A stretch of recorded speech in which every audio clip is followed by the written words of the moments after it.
done the disorienting drive down Washington, where the poverty of West Adams drops off at the border of Culver City. I understand where Didion was coming from. Most places in LA are ruled by the same middle-class tract house sensibility. As James Baldwin wrote about South Central Los Angeles in No Name in the Street, Watts looks, at first, like a fine place to raise a child. But he does not lose sight of the fact that the drive from Beverly Hills to Watts and back again is a long and loaded drive. Barbara Grzutzi Harrison, in her 1980 Didion takedown, Joan Didion, Only Disconnect, takes issue with a similar sentiment expressed in Didion's novel The Book of Common Prayer, where the narrator claims that poverty in the fictional Central American country of Boca Grande is indistinguishable from comfort. We all live in cinder block houses. The eye that sees no difference between the cinder block houses of the poor and the cinder block houses of the rich is a cold, voracious one, Grzutzi Harrison writes. It is, furthermore, astigmatic. This voraciousness is encouraged when you are regarding the bungalows of Echo Park in East LA only from the windows of your car.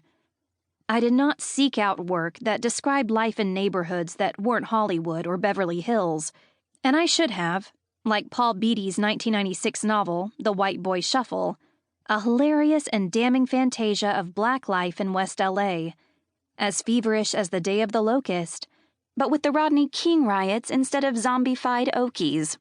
It is a fabulous romp, like when its hero, Gunnar Kaufman, is beaten up by a teenage street gang while playing Thoreau in the Montgomery Ward department store over in the La Cienega Mall, turning its desolate sporting goods department into a makeshift Walden.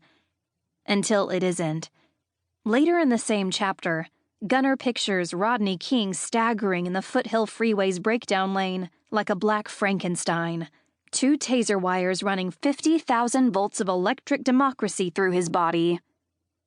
I am especially moved by another literary account of early 90s LA, Khadija Queen's lyric memoir, I'm So Fine.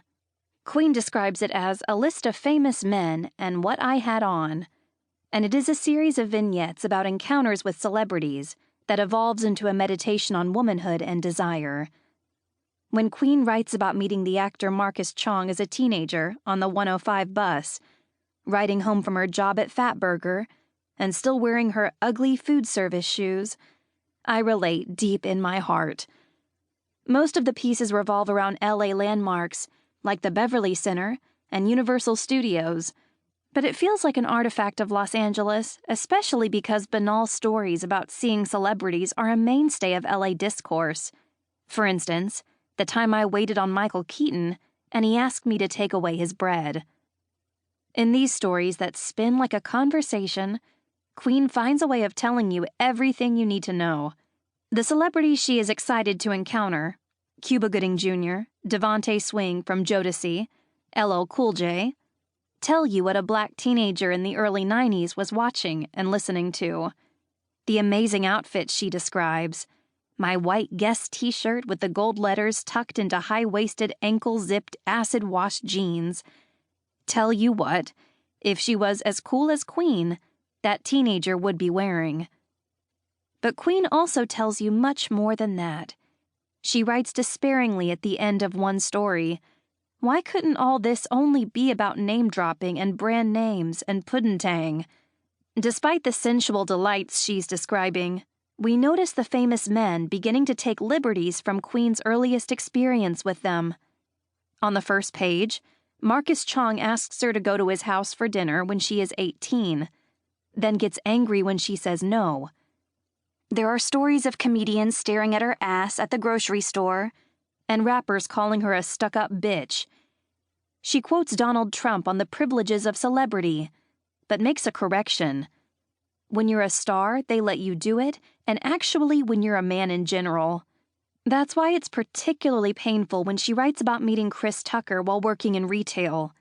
The way he was looking at me like I was a plate of chicken and got too close and asked if I had a boyfriend, which I did.